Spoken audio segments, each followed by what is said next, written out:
Shalom, selamat pagi keluargaku. Firman Tuhan pagi ini saya ambil dari kitab Ayub pasal 6 ayatnya yang ke-26. Demikian firman Allah. Apakah kamu bermaksud mencela perkataan? Apakah perkataan orang yang putus asa dianggap angin? Haleluya. Pagi ini firman Tuhan saya beri judul kuasa perkataan. Bapak Ibu keluargaku, salah satu hal yang penting yang menentukan hidup kita dan juga keberhasilan dalam hidup kita itu adalah perkataan kita. Ada amin saudara? Tidak sedikit saudara orang mengalami kegagalan dalam hidupnya bukan karena ia bodoh saudara, bukan juga karena Tuhan tidak menolong hidupnya, tetapi karena dia tidak bisa menjaga dan mengatur perkataannya dengan baik. Bapak Ibu keluargaku, Alkitab berkata hidup dan mati kita itu dikuasai oleh lidah. Artinya apa saudara? Dengan lidah kita mengucapkan perkataan, kita dapat memberkati orang, kita juga dengan lidah dapat mengutuk orang. Kita bisa memberkati orang dengan perkataan, kita juga bisa mengutuk orang dengan perkataan kita. Karena itu Bapak Ibu, saudara-saudara sekalian, ini berarti bahwa sebagai orang-orang percaya, kita harus bisa mengatur perkataan kita. Kita harus menjadi berkat di dalam perkataan kita.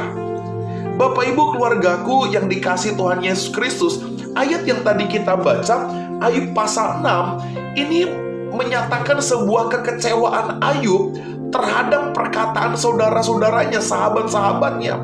Sahabat-sahabatnya tidak membangun perkataannya, sehingga Ayub berkata di ayat 26, apakah kamu bermaksud mencela perkataan, dan seterusnya.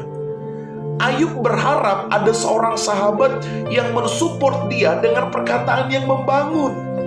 Tetapi tidak itu yang didapati oleh Ayub. Bapak Ibu, sebagai saudara-saudara seiman, sebagai orang-orang yang ditebus dengan darah Kristus, saya mau katakan saudara, perkataan kita harus membangun. Perkataan kita harus menjadi berkat. Ingat, ada kuasa di dalam perkataan orang-orang percaya. Nah, pertanyaannya adalah, mengapa perkataan harus kita perhatikan dan kita jaga dengan baik? Yang pertama saudara, karena perkataan akan menentukan semangat hidup. Haleluya. Bapak Ibu, dengan perkataan kita bisa mensupport orang. Dengan perkataan kita bisa menambah semangat hidup orang.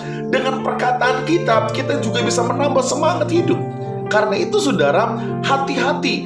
Dengan perkataan juga kita bisa membuat orang menjadi lemah, menjadi putus asa, bahkan menjadi mundur. Karena itu saudara, kita perlu menjaga perkataan kita, karena perkataan menentukan semangat hidup. Yang kedua saudara, karena perkataan menentukan reaksi orang terhadap kita. Kalau engkau ingin menerima berkat, mari berikan kata-kata berkat. Kalau engkau ingin dikucilkan, dicemooh orang, ya tentu perkataan kita juga mungkin akan mencemooh orang. Lebih baik saudara, perkataan kita diatur dengan baik, dijaga dengan baik, sehingga reaksi orang terhadap kita pun menjadi baik. Yang ketiga, karena perkataan akan menentukan kemajuan kita. Orang-orang yang dewasa di dalam Tuhan itu bisa dilihat dari perkataannya yang membangun.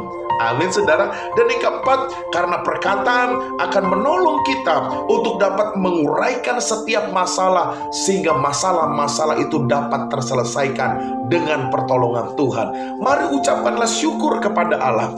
Mari naikkan pujian penyembahan dengan mulut kita. Bukan cacian, bukan makian kepada Allah, bukan keluhan sungut-sungut kepada Allah, tetapi mari katakan yang baik, katakan syukur kepada Allah, sehingga dengan demikian masalahmu terpecahkan, karena Allah sumber jawaban dari setiap masalahmu. Ada amin saudara. Ada kuasa dengan perkataan kita. Pagi hari ini, sepanjang hari ini, mari kita jaga perkataan kita untuk kemuliaan Tuhan dan menjadi berkat bagi sesama. Shalom, Tuhan memberkati kita semua.